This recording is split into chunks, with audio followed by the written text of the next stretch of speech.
Bhavni, you've had a great research career as of now, I would say, and you have also seen the bumps in terms of delay in publications and that affecting getting the next good profile, and how the world or the publishing. I think in general the world is rude to non-native speakers and women, and you have also seen that, but still you have managed to sort of fly high and collect all these accomplishments that you have.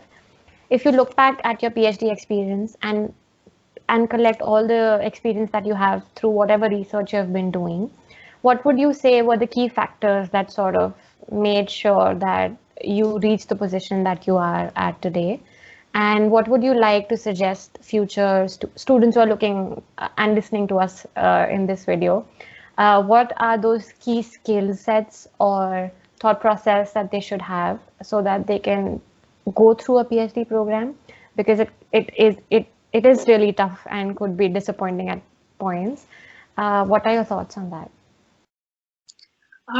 First, I would say like being a non-native speak people and international students, like we have uphill battle in front of us, and even whether you are doing a PhD in India or at any other country, like the problems are kind of one and the same. Like research itself is very difficult. Even you are doing research in India, you still would have to publish in internationally renowned journals.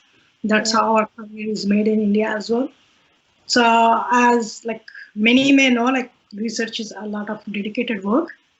We need to make a lot of sacrifices, and that's the reason why like we need to have like some clarity. Like you don't have to know 100% where you are going, but taking an inventory of what are your values, where you want to go in life, and how much you can sacrifice for those aspirations. And they can change from time to time. That is perfectly fine, but keep reflecting and thinking about it would help a lot. So like I used to do this like maybe once in 3 or 4 months, like because like we have a semester system in Canada, and I set goals for each semester. But right now, like my work is so intense, like I have to make this reflections on a weekly basis. But sometimes I would have to reflect on everyday activities as well. Like every hour I need to justify like why am I doing this task, because I have so many like things going on at the same time. And that can happen to many PhDs. PhD is a marathon. So having this clarity, like where we are going and what we're supposed to do for that is very important. And along the way, like being like shy and keeping to yourself doesn't help at all. Like we need to speak to other people. I do understand like it is very competitive. That little grant, that one paper maybe like can make or break your career sometimes. But it is good to speak to your colleagues or professor what's going on with you. And sometimes like your professors are not always around, mentors, but having like a friends in other labs or like outside of academia would help a lot. They'll keep your human side alive. And in terms of taking responsibility of your own career, like reading books would help a lot, and the career blogs, like I regularly read like Nature and Science career posts. And actually I did not know about, like it's kind of naive of me, like I do know like there is gender discrimination exists in India because I was in a mechanical engineering field, but I wasn't expecting that would happen in Western countries, because we see like all these professional women. Yes.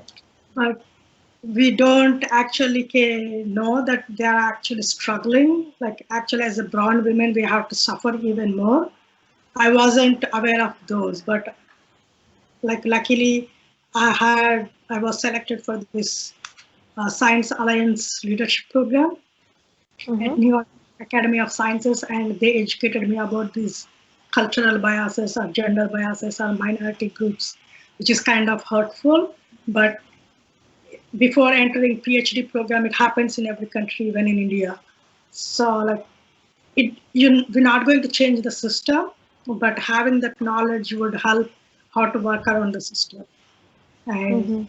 sometimes it is like actually customizing ourselves for the existing system would help a lot. It is a lot less stressful for us and Yep. even the people who want to take a risk on us. So that helped me a lot.